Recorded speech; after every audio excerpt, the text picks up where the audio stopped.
అందరికీ నమస్కారం. అది ఆర్కే బీచ్. అందరూ సందడిగా అలలతో ఆడుతూ తడుస్తూ ఆనందిస్తున్నారు. కానీ ఒక అమ్మాయి మాత్రం అసలు ఈ ప్రపంచంతో సంబంధం లేనట్లు ఏదో ఆలోచిస్తూ సముద్రాన్ని చూస్తూ అక్కడ కూర్చొని ఉంది. తనలో బాధ, కోపం, నిస్సహాయత, ఆక్రందన అన్నీ కలిసి ఆ సముద్ర ఘోషని తలపిస్తుంది. ఎగసిపడే ఆ అలలు తన పాదాలను తాకుతూ కాలి కింద ఇసుకున లాగుతూ అచ్చం తన మనసు పొరల్లో దాచిన బాధని బయటికి లాగుతున్నట్లుగా ఉంది. కన్నీళ్ల రూపంలో బయటకొచ్చిన తన బాధ అస్తమించే సూర్యకిరణాల వెలుగులో జరుగుతున్న అగ్ని శిఖలా ఉంది.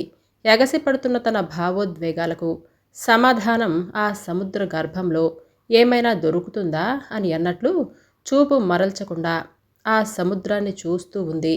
అలా ఎంతసేపు ఉందో తనకే తెలియదు. అంతే కదా, మనసు భరించలేని భారమైనప్పుడు, తీరని బాధ తోడైనప్పుడు, సముద్రాన్ని కళ్ళల్లో నింపుకున్నప్పుడు, తేల్చుకోలేని ప్రశ్న వేధిస్తున్నప్పుడు మౌనంలోనే కదా సమాధానం వెతికేది.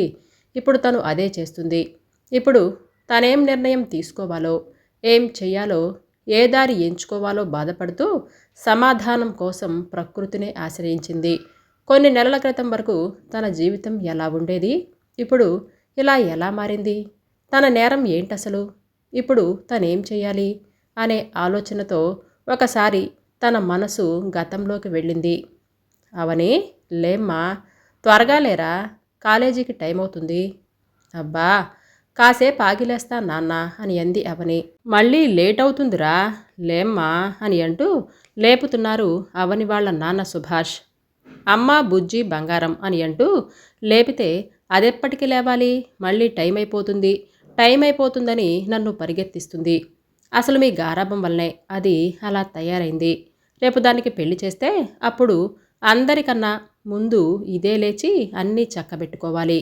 లేకపోతే ఇలాగేనా పెంచేది అని నన్నంటారు అని అంటూ సుప్రభాతం స్టార్ట్ చేసింది అవని వాళ్ళమ్మ వైదేహి. అమ్మా, నువ్వు మళ్ళీ ఆ దండకం అందుకోకు. రోజూ నీకిదే అలవాటైపోయింది నన్ను అనటం అని అంటూ నసుగుతూ లేచింది అవని. ఏంటే ఎంతసేపా పడుకునేది? లే, రేపు పెళ్ళైతే నీ మొగుడు ఊరుకుంటాడా ఎంతసేపు పడుకుంటే అని అంటూ అవనిని లేపుతుంది వైదేహి. ఏమో, ఎవరికి తెలుసు, నన్ను కట్టుకోబోయే వాడే నన్ను ఫుల్లుగా ప్రేమించి నన్నొక మహారాణిలా చూసుకుంటాడేమో అని అంటూ అల్లరిగా వాళ్ళమ్మని చూస్తూ వాళ్ళ నాన్న చెయ్యిని చుట్టేసింది అవని. చూసుకుంటాడులే కానీ ముందు లేచి రెడీ అయితే బాగుంటుంది అని అంటూ వంటింట్లోకి వెళ్ళింది. ఇదంతా చూస్తున్న సుభాష్ గారు నవ్వుతూ, సర్లేరా, అలాంటి రాకుమారుని నేను వెతుకుతాలే. నాన్నా, మీరు కూడానా? అబ్బో, అప్పుడే సిగ్గుపడటం కూడా వచ్చేసిందే నా చిట్టి తల్లికి. పొండి నాన్న అని అంటూ తను రెడీ అవ్వటానికి వెళ్ళింది. అలా వెళుతున్న అవరిని చూస్తూ మనస్సులోనే నవ్వుకుంటూ తను బయటికి వెళ్ళిపోయాడు సుభాష్. రెడీ అయ్యి కిందకి వచ్చి, అమ్మా, టిఫిన్ పెట్టమ్మా, నాకు లేట్ అయిపోతుంది అని అంటూ అరుస్తూ వాళ్ళమ్మ దగ్గరికి వచ్చింది అవని. పొద్దున్నే లేవవు, ఇప్పుడేమో లేటు అని అరుస్తూ ఉంటావు, ఏంటో నువ్వు అని అంటూ ప్లేట్లో దోశలు పెడుతూ అవనికిచ్చింది. ఒక దోశని తీసుకొని రోల్ చేసుకొని తింటూ, వెళ్ళొస్తా అమ్మా, బాయ్ అని అంటూ నవ్వుతూ వైదేహి గారి బొగ్గ మీద ముద్దు పెట్టేసి బయటికి పరిగెత్తింది. మొత్తం తినేసి వెళ్ళవే అని అంటూ వెనకే గుమ్మం దాకా ప్లేట్ పట్టుకొని వచ్చింది. పరిగెత్తేదల్లా ఆగి ఒక్కసారి వెనక్కి తిరిగి నవ్వేసి, వచ్చాక తింటాలే అమ్మా అంటూ అక్కడి నుంచి వెళ్ళిపోతుంది. వెళుతున్న అవరిని చూసి ఒక్క రోజైనా సరే పెట్టిన టిఫిన్ మొత్తం తినదు, ఏంటో ఈ పిల్ల అని అనుకుంటూ లోపలికి వెళ్ళింది. అవని కాలేజీలోకి అడుగుపెట్టగానే, వచ్చేసావా, నువ్వు రాక 2 రోజుల నుంచి తెగ బోర్ కొడుతుంది బాబు. నువ్వుంటే ఏంటో సరదాగా చదువు కూడా ఏదో ఆడుతూ పాడుతూ చదివినట్లుగా ఉండేది. నువ్వు లేక 2 రోజుల నుంచి ఏదో లైబ్రరీలో సీరియస్ అండ్ సైలెన్స్ లాగా అయిపోయింది మా పరిస్థితి, తెలుసా? అసలు కాలేజీకే రావాలనిపించటం లేదు అని అంటూ అవని చుట్టూ చేరిపోయారు అవని ఫ్రెండ్సు. అందరిని చూసి నవ్వేస్తూ, ముందే చెప్పా కదా నేను ఊరు వెళుతున్నానని, అయినా ఇప్పుడు వచ్చేసా కదా, ఇంకా మళ్ళీ మన రచ్చ మొదలు అని అంటూ చిలిపిగా కన్ను కొట్టేస్తూ నవ్వేసింది అవని. కాలేజీలో తనంటే అందరికీ చాలా ఇష్టం. ఎంత బాగా చదువుతుందో అంతే బాగా అల్లరి చేస్తుంది. ఆ అల్లరి కూడా అందరినీ నవ్వించేలా ఉంటుంది. కానీ ఎప్పుడూ శృతి మించదు. అందుకే లెక్చరర్స్కి కూడా అవనంటే చాలా ఇష్టం.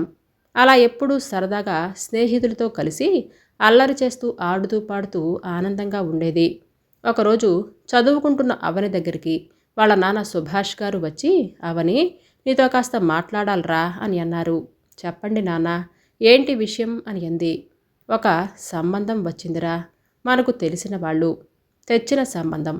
మంచి కుటుంబం, అబ్బాయి సాఫ్ట్వేర్, మంచి జీతం, అన్ని విధాలా సెటిల్ అయ్యారు.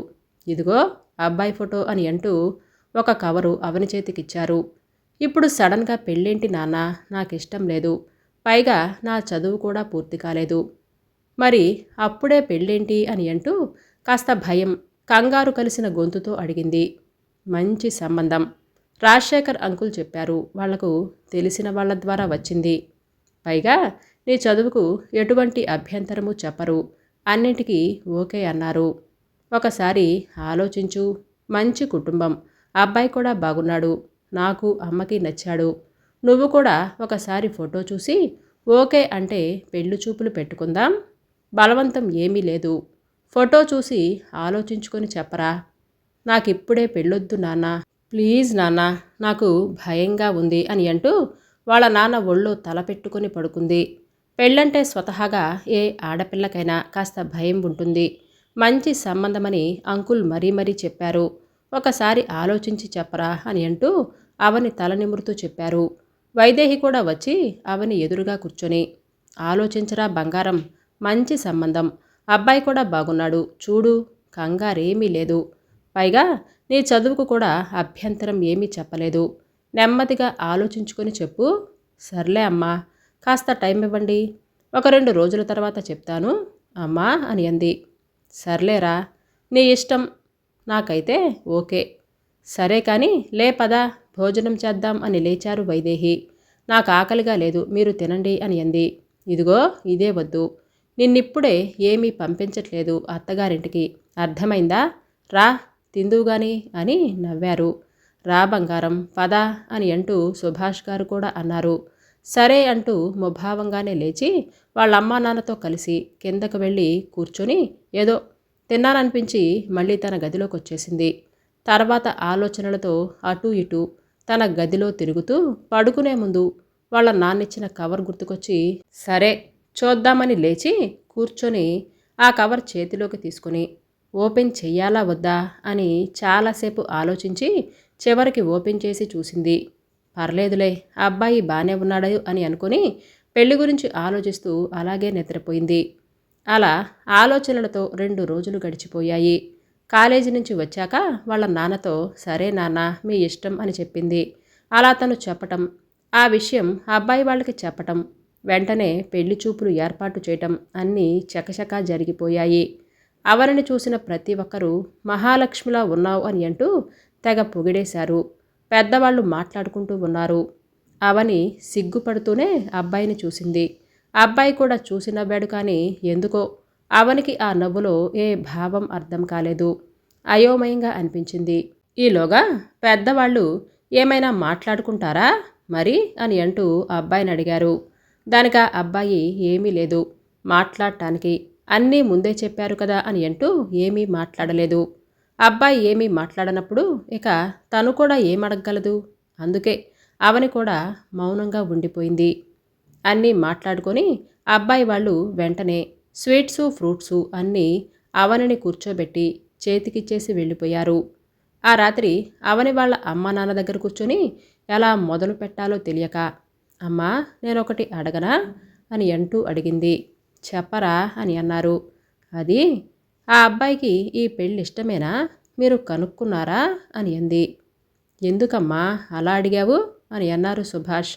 ఏమో నాన్న, ఈరోజు అబ్బాయిని చూసినప్పుడు ఎందుకో ఇష్టం లేకుండానే పెళ్లి చూపులకు వచ్చాడేమో అని అనిపించింది అని అంది అవని. అబ్బాయి వాళ్ళకి నేను ఫోన్ చేసి మాట్లాడాను. వాళ్ళకి నువ్వు బాగా నచ్చావట, అబ్బాయికి ఓకేనట, వాళ్ళ అమ్మగారు చెప్పారు అని అన్నారు సుభాష్. వాళ్ళ నాన్న చెప్పింది విని ఏదో ఆలోచనలో ఉన్న అవనిని కుదుపుతూ, ఇంతకీ నీకు ఓకేనా అని అడిగారు వైదేహి. మీకిష్టమైతే నాకు ఓకే నాన్న అని అంటూ అక్కడి నుంచి లేచి తన గదిలోకి వెళ్ళి పడుకొని ఆలోచిస్తూ ఉంది. అసలు ఆ అబ్బాయికి ఈ పెళ్ళిష్టమేనా? ఎందుకు నా మనసుకు వేరేగా అనిపిస్తుంది? ఎందుకో ఏదో జరగబోతుంది అని అంటూ నా మనసు హెచ్చరిస్తున్నట్లుగా ఉంది అని అనుకుంటూ ఆలోచిస్తూ ఎప్పటికో పడుకుంది. పెళ్లి చూపులైపోయిన తర్వాత పెళ్లికి దాదాపుగా నెల రోజుల సమయం ఉంది. ఈ నెల రోజుల్లో కూడా ఆ అబ్బాయి ఎప్పుడూ ఒక ఫోన్ చేయటం కానీ, కలవటం కానీ, మాట్లాడటం కానీ, ఒక మెసేజ్ చేయటం కానీ చేయలేదు. ఎప్పుడైనా అవని కాల్ చేసినా లేక మెసేజ్ చేసినా బిజీగా ఉన్నాననో లేక ఏదో మాట్లాడక తప్పదు అని అన్నట్లు పొడి పొడిగా అడిగిన దానికి సమాధానం మాత్రమే చెప్పేవాడు. ఏ రోజు అబ్బాయి ఇష్టంగా మాట్లాడినట్లు అనిపించలేదు. అవని వాళ్ళమ్మతో ఇదే విషయం చెబితే అబ్బాయి బాగా మొహమాటస్తుడేమో అందుకే మాట్లాడటం లేదు, పెళ్ళైతే మారతారులే అని చెప్పి మళ్ళీ పెళ్లి పనుల్లో మునిగిపోయింది. మనసులో ఏదో శంక ఉన్నా అమ్మ చెప్పిందిగా, మొహమాటమేమోలే అని సర్దుకుపోదాం అని అనుకుని మౌనంగా ఉంది. అలా చూస్తూ ఉండగానే పెళ్లి పనులతో రోజులు గడిచాయి. తర్వాత పెళ్లి కూడా అంతే హడావుడిగా అయిపోయింది. ఎవరితోనైనా ఇట్టే కలిసిపోయే అవని అత్తవారింట్లో కూడా తొందరగానే కలిసిపోయింది. కానీ తన భర్త మాత్రం ఎప్పుడూ తనతో ముభావంగానే ఉండటం ఏంటో తనకి అర్థం కావటం లేదు. పోనీ తన మనస్తత్వమే అంతా అని అనుకోవటానికి లేదు. ఎందుకంటే అందరితో చాలా బాగా మాట్లాడతాడు. మరీ ముఖ్యంగా తన ఫ్రెండ్స్తో అయితే ఇంకా బాగా మాట్లాడతాడు. అసలు తన పక్కనున్న ఎప్పుడైనా సరే గంటలు గంటలు మాట్లాడతాడు. బయటికి షికార్లకు వెళతారు. కొత్తగా పెళ్ళైనా ఏ రోజు కనీసం ఇద్దరం కలిసి గుడికి వెళదామన్నా రాడు. ఫ్రెండ్స్ ఫోన్ చేస్తే మాత్రం క్షణంలో వాళ్ళ ముందుంటాడు. పోనీ తానే సరదాగా ఏమైనా అన్నా చిలిపిగా మాట్లాడినా కోపంగా నాకిలాంటివి నచ్చవు అని అంటూ కోప్పడేవాడు. తన మొదటి రాత్రి కూడా ఎందుకో ఏ ఉద్యోగం చేసినట్లుగానో లేదా గడపక తప్పదని అన్నట్లుగానే తనతో ఉన్నాడు తప్ప ప్రేమగా మనస్ఫూర్తిగా తనను దగ్గరికి తీసుకున్నట్లుగా అనిపించలేదు. అలా ఒక వారం గడిచింది. ప్రతి చిన్న విషయానికి తనతో గొడవ పడటం, పద్ధతిగా చీర కట్టినా కూడా నీ డ్రెస్సింగ్ బాగోలేదు, అది బాలేదు, ఇది బాలేదు అంటూ ప్రతిదానికి దెప్పటం నిత్య కృత్యమైపోయింది. తనని తాను ఎన్ని రకాలుగా మార్చుకున్నా ఒక్కరోజు కూడా తనతో ప్రేమగా మాట్లాడిందే లేదు. తను మౌనంగా ఉన్నా కూడా ఏదో ఒక రకంగా గొడవ పెట్టుకొని తనకు దూరంగా ఉండటం చేస్తున్నాడు. ఇది భరించలేక ఒకరోజు, అసలు మీరు నన్ను ఇష్టపడే పెళ్లి చేసుకున్నారా? ఇలా ప్రతిదానికి ఎందుకు నాతో గొడవపడి దూరంగా ఉంటున్నారు అని భర్తనడిగింది అవని. మా అమ్మ చేసుకోమంది కాబట్టి చేసుకున్నాను అంతే అన్నాడు. ఒక్క క్షణం ఆ సమాధానానికి స్థాణువులా అయిపోయింది. తనను తాను తమాయించుకొని మళ్ళీ మీ అమ్మ చెప్పిందని చేసుకున్నారు సరే, మరి మీ జీవితంలో నా స్థానమేంటి అని వస్తున్న కన్నీళ్ళని బాధని పంటి కింద అదిమి పెట్టింది. ఇలా మౌనంగా ఉంటే ఏమని అర్థం చెప్పండి, మీ జీవితంలో నా స్థానమేంటి అని మళ్ళీ అడిగింది. ఏమీ లేదు, అమ్మ చెప్పింది చేసుకున్నాను అంతే, నీ మీద నాకు ఎటువంటి అభిప్రాయం లేదు అని అంటూ అక్కడి నుంచి వెళ్ళిపోయాడు. అసలు అమ్మ చెప్పిందని చేసుకోవటమేమిటి? తనంటే ఇష్టం లేకపోతే ముందే చెప్పొచ్చు కదా, ఇలా ఎందుకు చేశాడు అని అనుకుంటూ కుప్పకూలి అక్కడే ఏడుస్తూ ఉండిపోయింది. తర్వాత వాళ్ళ అత్తయ్య దగ్గరికి వెళ్ళి అత్తయ్య అని అంటూ ఎలా చెప్పాలో తెలియక నెమ్మదిగా మీ అబ్బాయి ఇలా చేస్తున్నారు అని అంటూ వాళ్ళ అత్తయ్య గారితో అన్నీ చెప్పింది. అలా తన బాధని చెప్పుకున్న తనకి వాళ్ళత్తగారు అర్థం చేసుకోకపోగా పైగా తప్పు చేసిన విధంగా మాట్లాడుతూ నువ్వే సర్దుకోవాలి, వాడికి నచ్చినట్లుగా వాడుంటాడు, వాడేం చేసినా నోరు మూసుకొని ఉండు అర్థమైందా అని అంటూ అత్తగారి వార్నింగ్ తనని ఇంకా బాధపెట్టింది. తన భర్త ప్రేమ కోసం అన్నీ మౌనంగా భరిస్తూ నెమ్మదిగా తనే మారతాడని అర్థం చేసుకుంటాడులే అని ఎదురు చూస్తుంది. కనీసం తన పక్కన ఒక మనిషి ఉంది, తన మాట కోసం తన ప్రేమ కోసం ఎదురు చూస్తుంది అని కూడా లేకుండా రోజు తను పడుకునే వరకు ఫోన్లో ఫ్రెండ్స్తోనో లేక ల్యాప్టాప్ ముందేసుకొని ఆఫీస్ పనుందనో ఏదో రకంగా టైంపాస్ చేస్తూ అర్ధరాత్రి వచ్చి పడుకోవటం, లేదా అసలు రాత్రంతా ఇంటికి రాకుండా ఫ్రెండ్స్ ఇంట్లోనే ఉండిపోవటం చేసేవాడు. అలా 2 నెలలు గడిచాయి. అన్నీ మౌనంగా భరిస్తున్నా తనకి భర్త సూటిపోటి మాటలు తప్పటం లేదు. ఈలోగా ఆషాఢమని అవని వాళ్ళమ్మ వాళ్ళు ఇంటికి తీసుకెళ్లారు. అవనికి తన అమ్మా నాన్నతో చెప్పాలి అని ఉన్నా మళ్ళీ బాధపడతారు. వద్దులే అని మామూలుగానే ఉంది.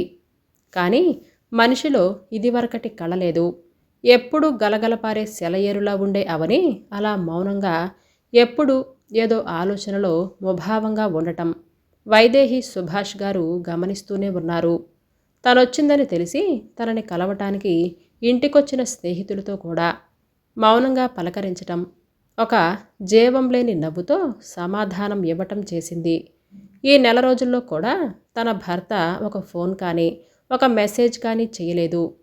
తను ఫోన్ చేసినా కూడా కట్ చేయటం, ఒకవేళ ఫోన్ లిఫ్ట్ చేసినా బిజీగా ఉన్నా తర్వాత మాట్లాడతా అని అంటూ పెట్టేసేవాడు. ఆషాఢం తర్వాత కూడా తనని తీసుకెళ్లేందుకు రాలేదు. ఓ 15 రోజులు చూసి ఆ తర్వాత సుభాష్ వైదేహీలు అవనిని తీసుకొని వెళ్ళి అత్తగారింట్లో దింపుతారు.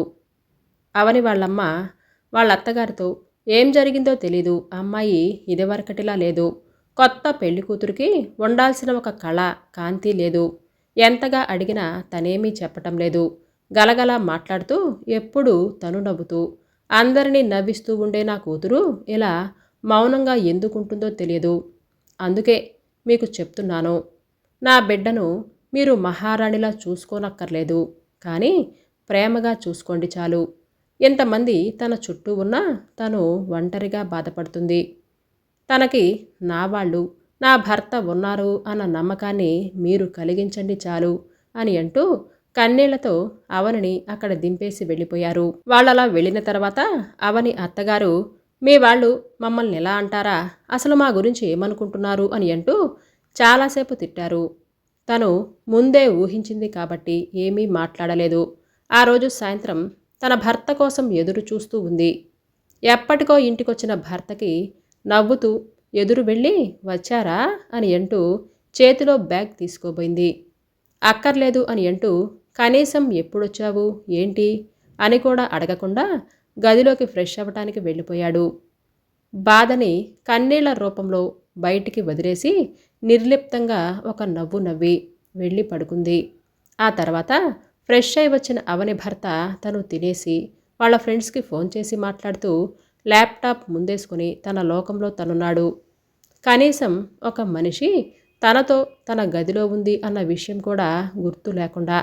ఆ మరుసటి రోజు అవని తెల్లవారే వరకు లేవకపోయేసరికి అవని అత్తగారు, ఎంతసేపు పడుకుంటావు, కాఫీ టిఫిన్ ఇంటి పని ఇవన్నీ ఎవరు చేస్తారు, మళ్ళీ మమ్మల్ని అంటారు నేనేదో రాచి రంపాన పెట్టినట్లు, ఇలా ఉంటుందా ఒక ఆడదాని లక్షణం అని అంటూ అరుస్తూ అవనిని నిద్రలేపింది.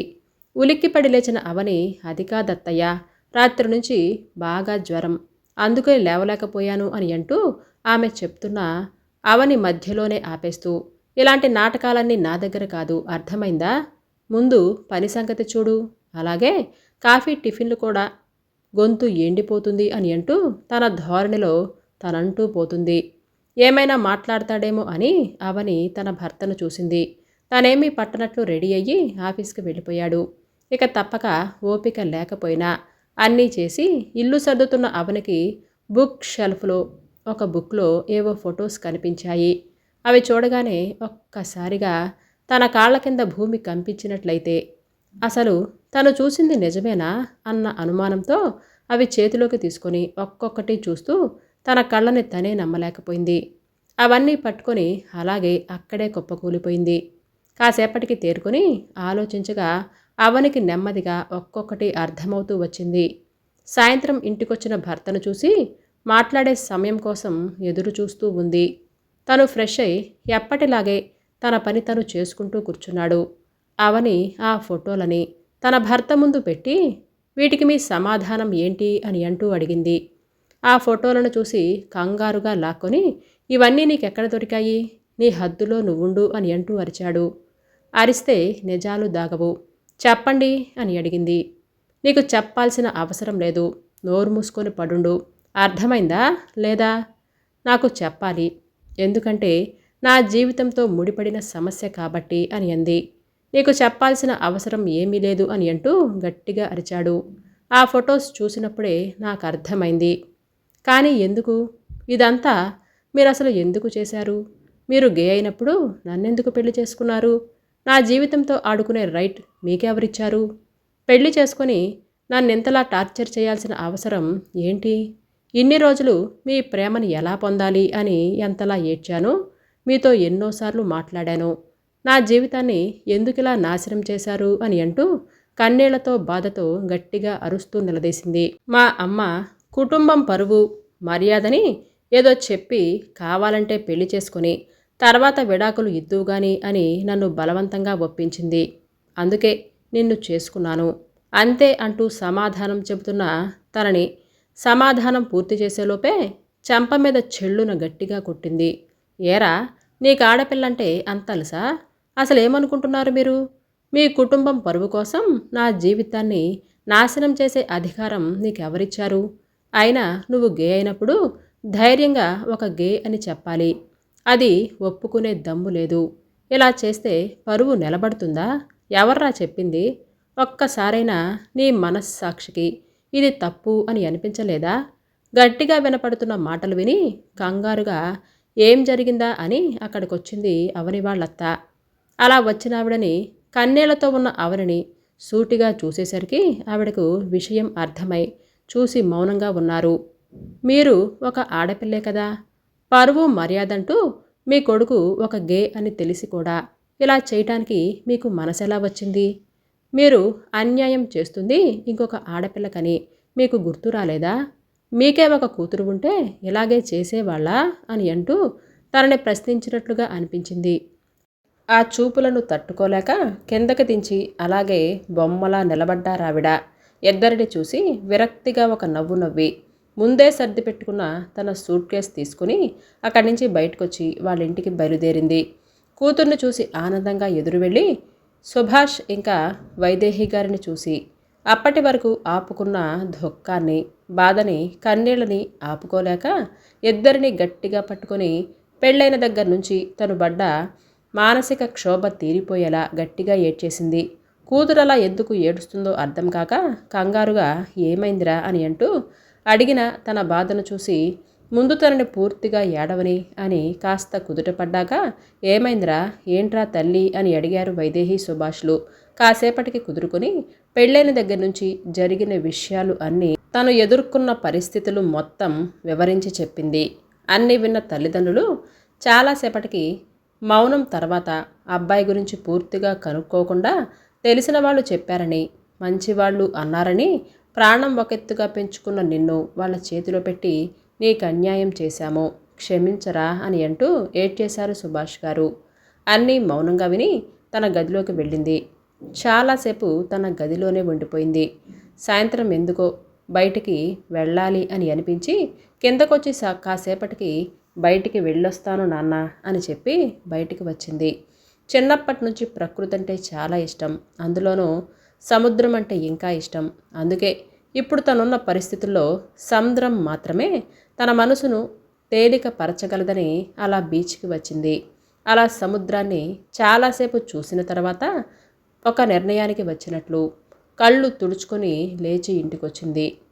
తన కోసమే ఎదురు చూస్తున్న సుభాష్ ఇంకా వైదేహిని చూస్తూ, అమ్మా నాన్న, నేను ఒక నిర్ణయానికి వచ్చాను. ఇది తప్పో ఒప్పో నాకు తెలియదు, కానీ నాకు తను వద్దు నాన్న, నేను విడాకులు తీసుకుంటాను. నాకంటూ ఒక కొత్త జీవితాన్ని మొదలు పెట్టాలి అని అనుకుంటున్నా. నాకేం తక్కువ నాన్న, చదువుంది, సంస్కారం ఉంది. వాడి కోసం ఏడుస్తూ ఉండిపోవటం నాకిష్టం లేదు నాన్న. ఏమీ తెలుసుకోకుండా నీకు పెళ్లి చేసి తప్పు చేశాంరా, నీ కన్నీళ్లకు మేము కారణమయ్యాము. చెమర్చిన కళ్ళతో ఆమె చేతులు పట్టుకొని చెప్పాడు తండ్రి. వాళ్ళ స్వార్థానికి మనం మోసపోయాము నాన్న. ఇక మిగిలిన విషయాలు ఆలోచించండి నాన్న. ఇవన్నీ మర్చిపోయి నన్ను నేను మళ్ళీ పాత అవనిలా మార్చుకుంటాను. ముందైతే ఒక మంచి జాబ్ చూసుకొని ఈ పరిస్థితి నుంచి బయటకు వచ్చేలా చూసుకుంటాను. నేను మీ కూతుర్ని నాన్న, కుంగిపోవటం అంటూ నాకు తెలియదు. చిన్నప్పటి నుంచి ఏదైనా సరే ధైర్యంగా ఎదుర్కోవటమే నేర్పారు. అందుకే ఇప్పుడు కూడా అన్నీ ధైర్యంగా ఎదుర్కొంటాను. నా జీవితాన్ని నేనే నిలబెట్టుకుంటాను అని అంటూ కొత్త జీవితానికి నాంది పలికింది. న్యాయస్థానం ద్వారా తన భర్తకు విడాకులిచ్చి భరణమేమీ వద్దు, నా మనసు పడిన బాధకు మీరేమిచ్చినా సరిపోదు, అందుకే మీ డబ్బు నాకు అక్కర్లేదు అని అంటూ అక్కడి నుంచి వెళ్ళిపోయింది.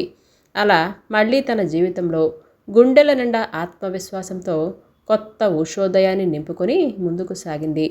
ఇప్పుడు మళ్ళీ చలాకీగా ఎప్పటి అవనిలా ఉంటుంది. ఇలా ఉండగా ఒకరోజు అవని జాబ్ చేస్తున్న ఆఫీసులో ఎండీ వస్తున్నారంటూ బాగా హడావుడి చేశారు. ఇంతవరకు ఆ ఎండీ ఎవరు ఏంటనేది ఎవరూ చూడలేదు. కాకపోతే చాలా స్ట్రిక్ట్ అని, చాలా హ్యాండ్సమ్ అని, పని రాక్షసుడని రకరకాలుగా మాట్లాడుకుంటారు. అవని కూడా అందరూ చెప్పేది విని ఎవరా అంటూ ఆలోచిస్తూ తన పని తాను చేసుకుంటుంది. కాసేపటికి ఆ ఎండీ రావటం, ఎవరిని కలవకుండా డైరెక్ట్గా క్యాబిన్లోకి వెళ్ళిపోవటం జరిగింది. కాసేపటికి అవనిని పిలిచాడు వాళ్ళ మేనేజర్. ఏంటా అని వెళ్ళిన ఆమెకు ఎండి గారు నిన్ను పిలుస్తున్నారు అని అంటూ చావు కబురు చల్లగా చెప్పాడు. ఓ క్షణం షాకై తను విన్నది నిజమా కాదా, ఏంటి సార్ అని మళ్ళీ అడిగింది. ఎండి గారు పిలుస్తున్నారు, నిన్ను వెళ్ళు అని చెప్పాడు. బెక్కముఖం వేసుకుని ఎందుకు సార్ అని సాగతీసింది. ఏమో తెలీదు, రమ్మన్నారు, వెళ్ళు అని అంటూ ఫైల్లో తల ముంచేశాడు మేనేజర్. నన్నెందుకు పిలుస్తున్నాడు అని ఒక క్వశ్చన్ మార్క్ వేసుకొని ఎండీ క్యాబిన్ దగ్గరికి వెళ్ళి తలుపు తడుతూ మే ఐ కమింగ్ సార్ అని అంటూ అడిగింది. ఎస్ కమిన్ అని అంటూ సమాధానం. తలుపు నెమ్మదిగా కొంచెం తెరిచి ముందు తల లోపలికి పెట్టి చూసింది. డార్క్ బ్లూ కలర్ సూట్లో ఒక చెయ్యి పాకెట్లో పెట్టుకొని, ఒక చెయ్యి టేబుల్ మీద పెట్టుకొని స్టైల్గా అటువైపు తిరిగి నిలుచున్న వాళ్ళ బాస్ని నెమ్మదిగా తలుపు మొత్తం తెరిచి గొంతు సవరిస్తూ పిలిచారట సార్ అని అంది. అవును అవని, అలియాస్ రాక్షసి అని అన్నాడు వాళ్ళ బాస్. ఒక్కసారి నన్ను రాక్షసి అంటున్నాడేమిటి అని అంటూ అయోమయంగా బొమ్మలా నిలబడింది. ఏంటి రాక్షసి మాట్లాడవు అని అంటూ మళ్ళీ అన్నాడు. కాసేపు ఆలోచించి ఆ గొంతు పిలుపు వింటే ఏదో గుర్తొచ్చినట్లు విరాట్ అని అంది. అమ్మయ్యా గుర్తొచ్చానా అని అంటూ ఇటు తిరిగి నవ్వుతూ అవన్ని చూశాడు విరాట్. ఒరే నువ్వే కంపెనీకి ఎండీవా అని అంటూ అలాగే నవ్వుతూ చూసింది. కాలేజీ అయిపోయాక నాన్నగారితో పాటు ఆఫీస్కి వస్తున్నా, మొన్నటిదాకా వేరే బ్రాంచ్ చూసుకున్నాను, ఇప్పుడు ఇక్కడికి మార్చుకున్నాను అని అన్నాడు. విరాట్ అసలు అనుకోలేదురా, మళ్ళీ నిన్ను నేను కలుస్తాను అని అంది. నీకోసమే వచ్చానే అని అన్నాడు సీరియస్గా విరాట్. ఆ మాటకి ఏంట్రా అని అంది అవని. నిజం చెప్తున్నాను, నువ్వంటే నాకు చాలా ఇష్టం. కాలేజీలో ఉన్నప్పటి నుంచి నీకు ఎలా ప్రపోజ్ చేయాలో, చేస్తే నీ రియాక్షన్ ఏంటో అని భయం. ఒకవేళ ఇష్టం లేకపోతే కనీసం ఫ్రెండ్ లాగా కూడా ఉండవేమో అన్న అనుమానంతో నీకేమీ చెప్పలేకపోయాను. ఈలోపు సడన్గా నీ పెళ్ళని అన్నారు. అది వినగానే తట్టుకోలేకపోయాను. నీకు వెంటనే నా ప్రేమ విషయం చెప్పాలి అని అనిపించింది. వెంటనే నిన్ను కలుద్దాము అని వస్తున్న నాకు యాక్సిడెంట్ అయింది. కోలుకోవటానికి దాదాపుగా 2 నెలలు పట్టింది. ఈలోపు నీ పెళ్ళైపోయింది. చేసేదేమీ లేక నువ్వు ఎలాగైనా హ్యాపీగా ఉంటే చాలు అని అనుకున్నాను. కానీ నిన్ను వదలలేకపోయాను. అందుకే ప్రతి క్షణం నీ జీవితంలో జరిగే ప్రతి విషయం నాకు తెలిసేలా ఒక మనిషిని పెట్టాను. నీ గురించి, నువ్వెదుర్కొన్న పరిస్థితి గురించి అన్నీ తెలుసుకున్నాను. కానీ అప్పుడు ఆ సమయంలో ఏమీ చేయలేని నిస్సహాయత స్థితి నాది. అందుకే మౌనంగా ఉన్నాను, నిన్ను కలవలేదు. కానీ నా రాక్షసి గురించి నాకు తెలుసు కదా. ఖచ్చితంగా నువ్వు నీ లైఫ్లో మంచి డెసిషన్ తీసుకుంటావు అనే నమ్మకం ఉంది. నువ్వు జాబ్ కోసం ట్రై చేస్తున్నావు అని తెలిసి మన ఫ్రెండ్ లలిత ద్వారా నీకిందులో జాబ్ వచ్చేలా చేశాను. నెమ్మదిగా నువ్వు మళ్ళీ నార్మల్గా అప్పటి నా రాక్షసిలా మారే వరకు ఎదురు చూశాను. అలా మారటానికి నీ చుట్టూ అలాంటి వ్యక్తులు ఉండేలా చూశాను. ఇప్పుడు నువ్వు మళ్ళీ నా రాక్షసిలా మారావు అని అర్థమైంది. అందుకే ఇప్పుడిలా నీ ముందుకొచ్చాను. అప్పుడు నీకు చెప్పాలి అని చెప్పలేకపోయిన మాట ఇప్పుడు నిన్ను మళ్ళీ నా రాక్షసిగా మార్చుకొని చెప్తున్న మాట. ఐ లవ్ యూ రాక్షసి. నీ మౌనం నాకు అర్థమైందిరా. నీకు కొంచెం టైం కావాలి అని తెలుసు. నువ్వు నేను కలిసి లైఫ్ స్టార్ట్ చేద్దాము అని అనుకున్న తర్వాత నువ్వు జాబ్ ట్రయల్స్లో ఉన్నప్పుడే నేను మా నాన్నకి విషయం చెప్పి తనని ఒప్పించి తర్వాత ఇద్దరం కలిసి మీ ఇంటికి వచ్చాము. నా ప్రేమ గురించి నేను నీకేమేమి చెయ్యాలి, ఎలా చేయబోతున్నాను అని అన్నీ అంకుల్కి చెప్పి నీకు తెలియకూడదు అని చెప్పాను. ఎందుకంటే నువ్వు నార్మల్ అవ్వటానికి టైం పడుతుంది కాబట్టి. అలా నార్మల్ అవ్వకుండా నిన్ను నా ప్రేమ పేరుతో నిన్ను ప్రెజర్ చేయటం కరెక్ట్ కాదని నీ ముందుకు రాలేదు. ఇప్పుడు నాకు నమ్మకం వచ్చింది. అందుకే మీ ముందుకు ఇలా వచ్చి ఇప్పుడు చెప్తున్నా, ఆలోచించవే ఒకసారి అని అన్నాడు. నాకేమీ అర్థం కావట్లేదురా, నువ్వేంటి ఇదంతా ఏంటి, నాకంతా కన్ఫ్యూజన్గా ఉందిరా అని అంది.